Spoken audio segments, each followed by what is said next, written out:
Hello friends, मैं अर्चना खंडेलवाल। आज आप लोगों को जो टॉपिक पढ़ा रही हूँ उसका नाम है फ़िश कल्चर। फ़िश कल्चर की पहले भारत में जहाँ दूध और मांस की प्रति व्यक्ति आपूर्ति बहुत ही कम होती थी और अनाज भी काफ़ी कम मात्रा में था और इनका अनबैलेंस्ड फूड डाइट लेने के वजह से फ़िश कल्चर का महत्व काफ़ी बढ़ जाता है। मीन्स फ़िश एक फुल डाइट है जिससे हमें प्रोटीन, लिपिड्स, फैट्स, मिनरल्स, लगभग सारी चीज़ें हमें इसके द्वारा मिल जाती हैं। तो आज विश्व भर में भोजन में प्रोटीन की कमी और मनुष्य में होने वाले जो कुपोषण है उसकी समस्या को दूर करने के लिए जो फ़िश है उसको खाने के काम में लिया जाता है। तो भारत में लगभग 75 लाख हेक्टेयर जगह है जहाँ पर कि फ़िश कल्चर का काम मीन्स फ़िश को पालने का काम किया जाता है। नाउ क्या इवोल्यूशन ऑफ फ़िश कल्चर, किस तरह से हमें फ़िश कल्चर करना चाहिए। तो पहले जो मनुष्य की रुचि थी फ़िश को केवल पालने के लिए काम में लिया जाता, व्यापारिक उद्देश्य से फ़िश का कल्चर नहीं किया जाता था। व्यापारिक उद्देश्य से फ़िशेज़ या मछलियों का संवर्धन नहीं किया जाता था। कुछ समय बाद मनुष्य ने मछली का उपयोग खाद्य पदार्थ के रूप में जब प्रारंभ किया तो उनके सामने सबसे पहली जो प्रॉब्लम आई वो ये थी कि मछलियों की संख्या में जो वृद्धि है वो किस तरह से की जाए और दूसरे उनको जलाशयों में स्थायी रूप से किस तरह से रखा जाए। तो इसके लिए पहले ज़रूरी था कि जो मछलियों के जो लाइफ साइकिल है, जो उनकी फिजियोलॉजी है और जो उनकी मार्फोलॉजी है उसके बारे में जानकारी ली जाए। जब मछलियों की फिजियोलॉजी, मार्फोलॉजी और हिस्टोलॉजी के बारे में जानकारी हो गई तो ये समझ में आया कि मछलियों में वृद्धि स्वयं होती है और दूसरी मछलियों में प्रजनन भी स्वयं होता है, खुद ही होता है। तो ये एक की नोट्स सिद्ध हुए फिश कल्चर को करने के लिए, मछलियों को संवर्धन करने के लिए, मछलियों की संख्या बढ़ाने के लिए। भारत में फ़िश कल्चर मेनली पश्चिम बंगाल में सबसे पहले शुरू हुआ, उसके बाद में आजकल चीन, इंडोनेशिया, वियतनाम, अफ्रीका, कंबोडिया, संयुक्त राज्य अमेरिका और भारत में भी लगातार फ़िश कल्चर में ग्रोथ हो रही है। फ़िश कल्चर के लिए आर्टिफिशियल फर्टिलाइजेशन भी काम में लाया जाता है, इंड्यूस ब्रीडिंग भी जो है वो काम में लाई जाती है। नाउ क्या उद्देश्य है फ़िश कल्चर का। तो फ़िश कल्चर के जो एम है, सबसे पहले मछलियों का अधिकतम उत्पादन करना है, मैक्सिमम क्वांटिटी में फिशेस का प्रोडक्शन करना है। दूसरा है कि हमें स्वादिष्ट और न्यूट्रिटिव फिशेस प्राप्त हों जिससे उनसे अच्छा मांस जो है, न्यूट्रिटिव और टेस्टी मांस जो है वो हमें उनसे प्राप्त हो सके। तीसरा, बाई प्रोडक्ट्स जो है हमें फिशेस से मिल सके। नाउ किस तरह की फिशेस होनी चाहिए कल्चर करने के लिए, पार करने के लिए या व्यापारिक उद्देश्य से। तो सबसे पहले जो प्राकृतिक फूड जो है, नेचुरल फूड ग्रहण करने की क्षमता होनी चाहिए फिशेस के अंदर।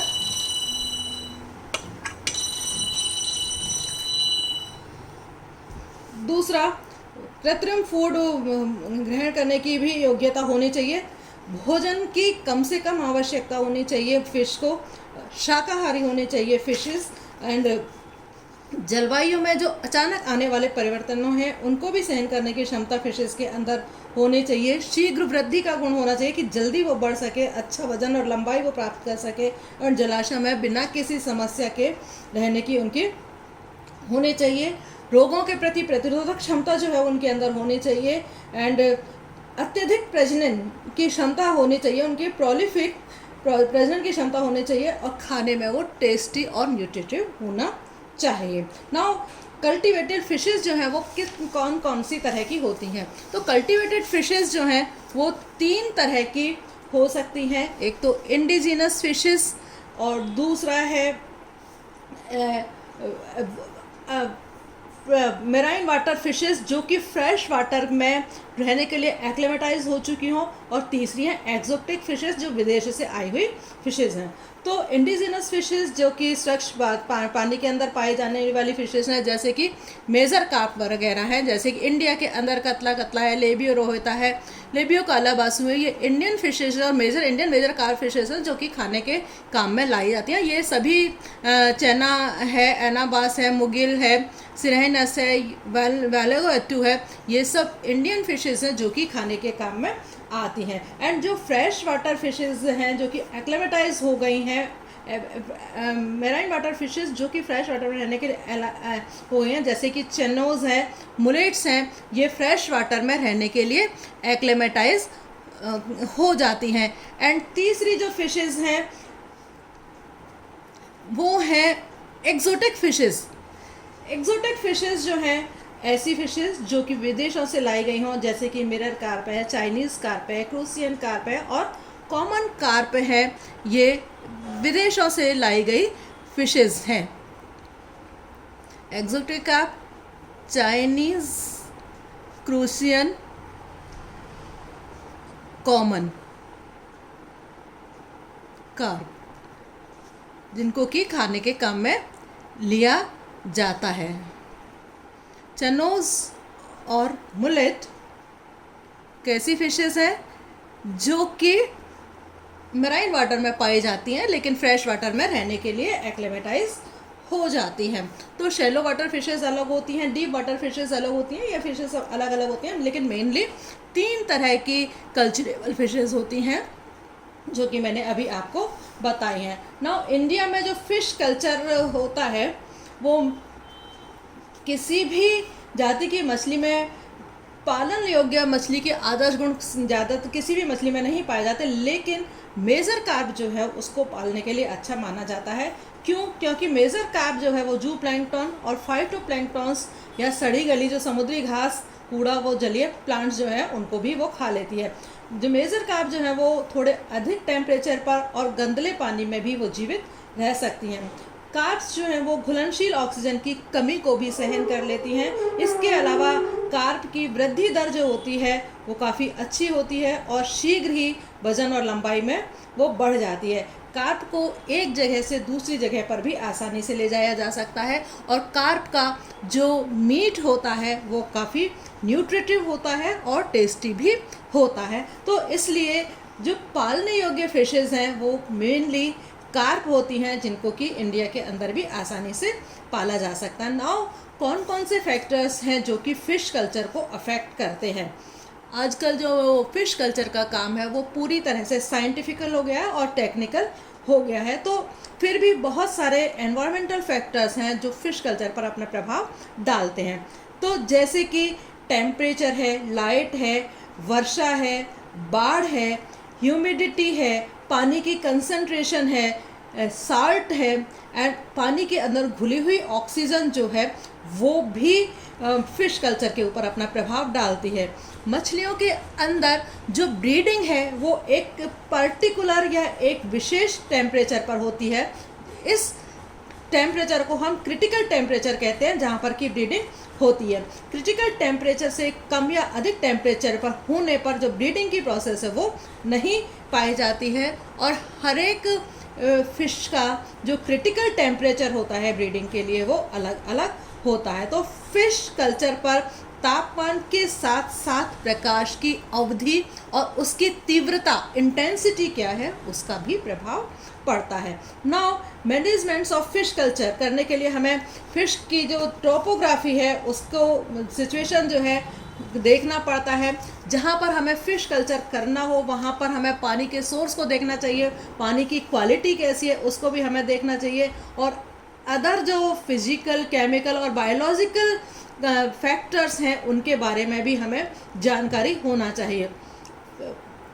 जलाशय या पॉन्ड्स वो जगह हैं जहाँ पर कि मछलियाँ ग्रोथ करती हैं, डेवलप करती हैं, वृद्धि करती हैं। तो जलाशयों में भी जो मैनेजमेंट है वो अपना अलग अलग ही महत्व रखता है, जैसे कि हैचिंग है, नर्सिंग है, रेयरिंग है, स्टॉकिंग है। ये सब पॉन्ड्स का जो हम मैनेजमेंट है वो प्रॉपर वे में होना चाहिए।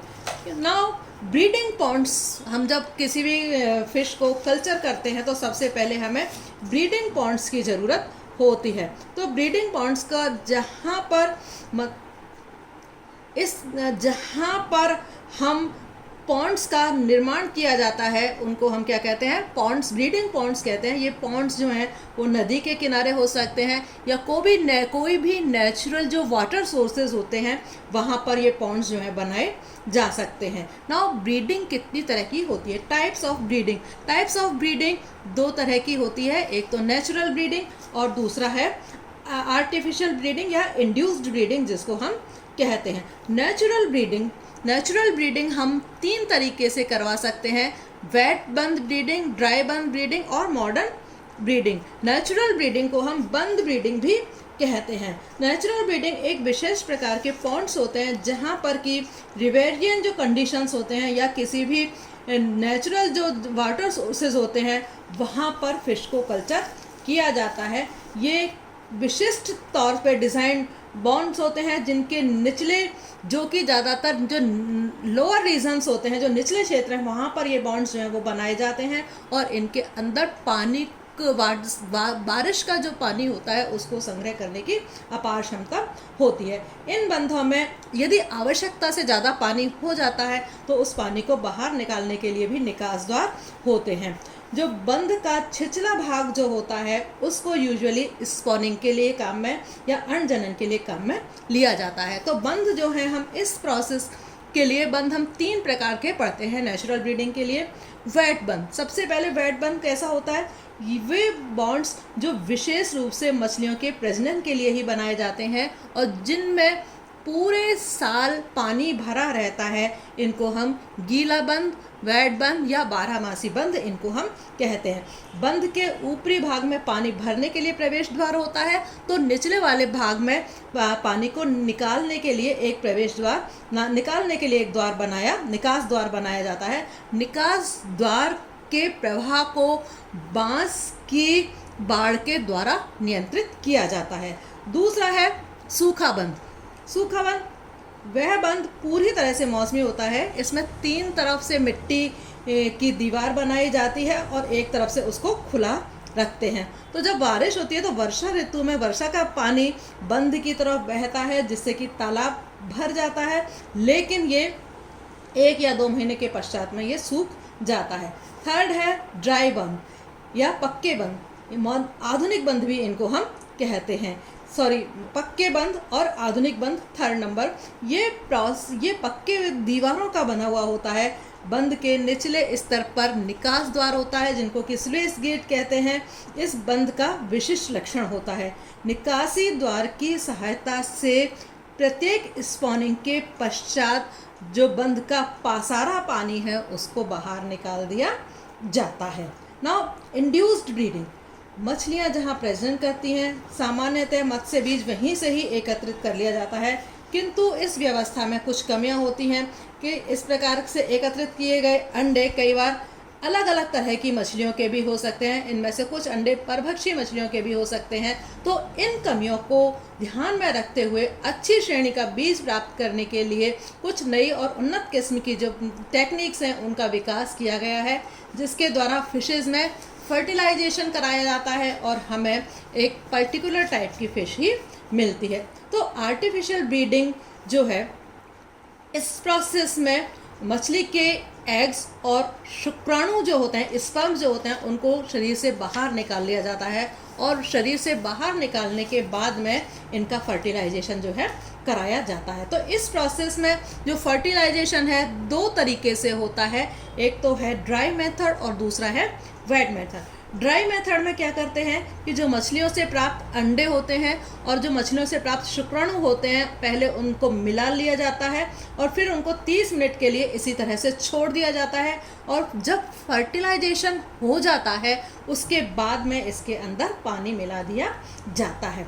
दूसरी है ड्राई मेथड, इस प्रोसेस में जो एग्स हैं उनको पहले ही पानी के अंदर रख दिया जाता है, फिर इस पानी के अंदर जो मेल का स्पर्म है या जो मिल्ट होता है मेल का, उसको मिला दिया जाता है। तो ज़्यादातर चिपकने वाले अंडों के लिए जो वेट प्रोसेस है आर्टिफिशियल फर्टिलाइजेशन की, वो काम में ली जाती है। आज इतना ही, थैंक यू।